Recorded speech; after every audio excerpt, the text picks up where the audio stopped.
अस्सलाम वालेकुम, मेरा नाम इज़ीम यूनुस और आज की वीडियो में डिस्कस करेंगे लिटरेसी मोबिलाइजर से रिलेटेड मोस्ट रिपीटेड क्वेश्चंस, जो कि लिटरेसी मोबिलाइजर ये डिफरेंट कम्पिटिटिव एग्जाम्स में जो हैं ये क्वेश्चंस आ चुके हैं।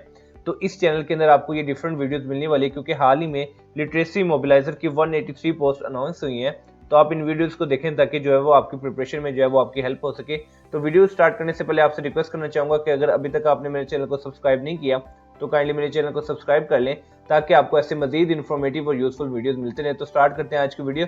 तो आज की जो वीडियो है वो हमारी है लिटरेसी मोबिलाइजर 1, यानी कि ये पहली वीडियो है जो हमारी लिटरेसी मोबिलाइजर के रिपीटेड क्वेश्चन या एक्सपेक्टेड क्वेश्चन से रिलेटेड है। तो स्टार्ट करते हैं आज की वीडियो। क्वेश्चन नंबर 1 हमारे पास है, the state Bank of Pakistan was established on. आपने बताना कि पाकिस्तान यानी कि स्टेट बैंक ऑफ पाकिस्तान जो है वो कब एस्टेब्लिश्ड हुआ।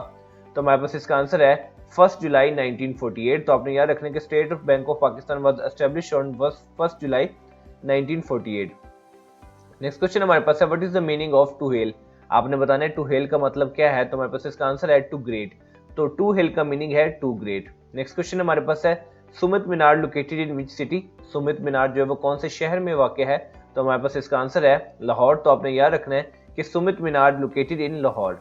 नेक्स्ट क्वेश्चन हमारे पास है, नफीसा इज अफ्रेड स्पाइडर। तो आपने बताना कि तो करेक्ट जो है वर्ड वो कौन सा यूज होगा। तो देखते हैं कि इसका आंसर क्या हमारे पास। तो इसका आंसर हमारे पास Nafisa is afraid of spiders. तो आपने याद रखना कि Nafisa is afraid of spiders. Next question हमारे पास है, I am world the exam. अब इधर आपने मोस्ट सुटेबल वर्ड चूज करना है कि इसके अंदर कौन सा वर्ड आ सकता है। तो हमारे पास इसका आंसर है अबाउट। सो करेक्ट सेंटेंस होगा, आई am worried about the exam. Next question हमारे पास है, ही looks upset, I think he took the criticism hard. अब इधर आपने मोस्ट सुटेबल वर्ड यूज करना है। तो हमारे पास इसका आंसर है टू। तो अब करेक्ट सेंटेंस ये बनेगा कि he looks upset, I think he took the criticism too hard. Next question हमारे पास है, Pakistan science foundation was set up in. आपने बताना कि पाकिस्तान साइंस फाउंडेशन जो है वो कब सेटअप हुई। तो हमारे पास इसका आंसर है 1973। तो आपने याद रखना कि Pakistan science foundation was set up in 1973। Next question हमारे पास है, इन होली कुरान हाउ मेनी सूरा start with the name of profits. आपने बताना कि कुरान पाक के अंदर कितनी सूरा जो है वो प्रॉफिट्स के नाम से स्टार्ट होती हैं। तो हमारे पास इसका आंसर है 6। तो आपने याद रखना है कि इन होली कुरान 6 सूरा start with the name of prophets. Next question हमारे पास है, there are how many stages in the holy Quran. आपने बताना कि कुरान पाक में कितने स्टेजेस हैं। तो हमारे पास इसका आंसर है 7। So there are 7 stages in holy Quran. Next question हमारे पास है, names of Quran mentioned in Quran are how many times. आपने बताया कि कुरान का नाम जो है वो कुरान पाक में कितनी दफा मेंशन किया गया है। तो हमारे पास इसका आंसर है 55। तो कुरान के अंदर कुरान पाक का जो नाम है वो 55 दफा जो है वो मेंशन किया गया है। नेक्स्ट क्वेश्चन हमारे पास है, biggest natural lake in Pakistan. आपने बताया कि बिगेस्ट नेचुरल लेक पाकिस्तान में जो है वो कौन सी है। तो हमारे पास इसका आंसर है मंचर लेक दादू। तो आपने याद रखना कि biggest natural lake in Pakistan is Manchar lake, जो कि दादू में वाक़ है। नेक्स्ट क्वेश्चन हमारे पास है, पाकिस्तान लार्जेस्ट स्टॉक एक्सचेंज। आपने बताना कि पाकिस्तान की लार्जेस्ट स्टॉक एक्सचेंज जो है वो कौन सी है। तो हमारे पास इसका आंसर है कराची। तो पाकिस्तान की जो लार्जेस्ट स्टॉक एक्सचेंज जो है वो कराची में है। नेक्स्ट क्वेश्चन हमारे पास है, हाईएस्ट पास। आपने इस क्वेश्चन के अंदर बताना है कि हाईएस्ट पास कौन सा है। तो हमारे पास इसका आंसर है मुस्ताक पास, जो कि 6000 मीटर जो है जिसकी हाइट है। तो हाईएस्ट पास जो है वो है मुस्ताक पास। नेक्स्ट क्वेश्चन हमारे पास है, बिगेस्ट गैस फील्ड। आपने बताना है कि सबसे बड़ी गैस फील्ड कौन सी है। तो हमारे पास इसका आंसर है सुई गैस फील्ड। तो आपने याद रखना कि बिगेस्ट गैस फील्ड इज सुई गैस फील्ड। नेक्स्ट क्वेश्चन हमारे पास है, biggest hydro electric power station. आपने बताना कि सबसे बड़ा हाइड्रो इलेक्ट्रिक पावर स्टेशन जो है वो कौन सा है। तो हमारे पास इसका आंसर है तरबेला डैम। तो आपने याद रखना कि Tarbela dam is the biggest hydro electric power station. Next question हमारे पास है, what percentage of Pakistan population speaks Balochi.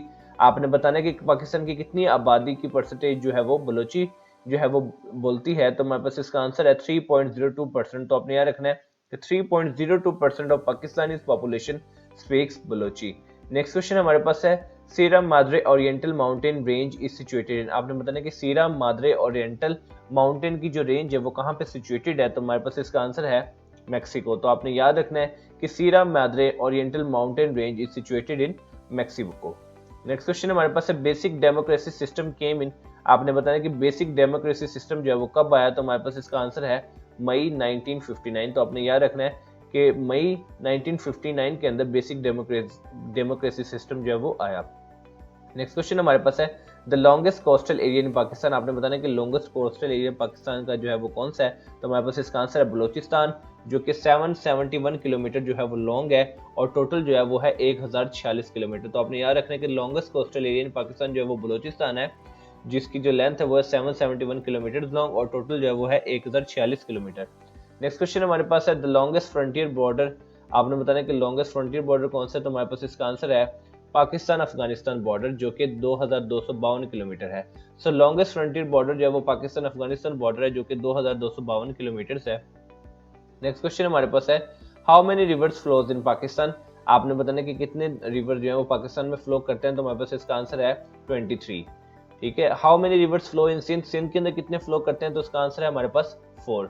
So 4 rivers flows in Sindh. Next question हमारे पास है how many rivers flows in Punjab, आपने बताना कि पंजाब के अंदर कितने रिवर फ्लो करते हैं, तो हमारे पास इसका आंसर है 5। सो 5 reverse flows in Punjab. The first canal built by the British इन सब कॉन्टिनेंट इज, आपने बताना कि सबसे बड़ी कैनाल जो कि ब्रिटिश की तरफ से बनाई गई इन सब कॉन्टिनेंट के अंदर, तो वो कौन सी है, तो इसका आंसर है हमारे पास अपर Bari दोब। So upper Bari Doab is the first canal which is built by the British in the subcontinent. Next question हमारे पास है who was the only laureate to refuse the Nobel prize, आपने बताना वो कौन है जिसने जो है सिर्फ एक ही है जिसने जो है वो नोबेल प्राइज लेने से रिफ्यूज कर दिया, तो हमारे पास इसका आंसर है Jean Paul Sartre. So Jean Paul Sartre was the only laureate to refuse the Nobel prize. तो ये थी आज की वीडियो जो कि फर्स्ट वीडियो लिटरेसी मोबिलाइजर की प्रिपरेशन से रिलेटेड। तो अब इस वीडियो का क्विक सा रिव्यू हम कर लेते हैं। तो State Bank of Pakistan was established on 1 July 1948। What is the meaning of to hell, to great? Summit Minar located in Lahore. Nafisa is afraid of spiders. I am worried about the exam. He looked upset. I think he looked the criticism too hard. Pakistan Science Foundation was set up in 1973. In Holy Quran, 6 surahs start with the name of prophets. There are 7 stages in Holy Quran. Names of Quran mentioned in Quran are 55 times. Biggest natural lake in Pakistan is Manchar Lake, Dadu. Pakistan's largest stock exchange, Karachi. Highest pass, Mustaq Pass, 6000 meters. Biggest gas field, Sui gas field. Biggest hydroelectric power station, Tarbela Dam. Percentage of Pakistan population speaks Balochi, 3.02%. Sierra Madre Oriental Mountain Range is situated in Mexico. Basic democracy system came in May 1959. The longest coastal area in Pakistan is Balochistan, 771 kilometers long. Total is 1046 kilometers. The longest frontier border is Pakistan-Afghanistan border, 2252 kilometers. How many rivers flows in Pakistan? 23. How many rivers flows in the Sindh? 4. How many rivers flows in the Punjab? 5. The first canal built by the British in subcontinent is Upper Bari Doab. Who was the only laureate to refuse the Nobel Prize? And the answer is Jean Paul Sartre. तो ये थी आज की video. उम्मीद करता हूँ ये video जो है आपकी प्रोफेशन के अंदर आपकी बहुत हेल्प करेगी। तो मिलते हैं इंशाल्लाह अपनी नेक्स्ट वीडियो में, तब तक अपना ख्याल रखिए। वस्सलाम।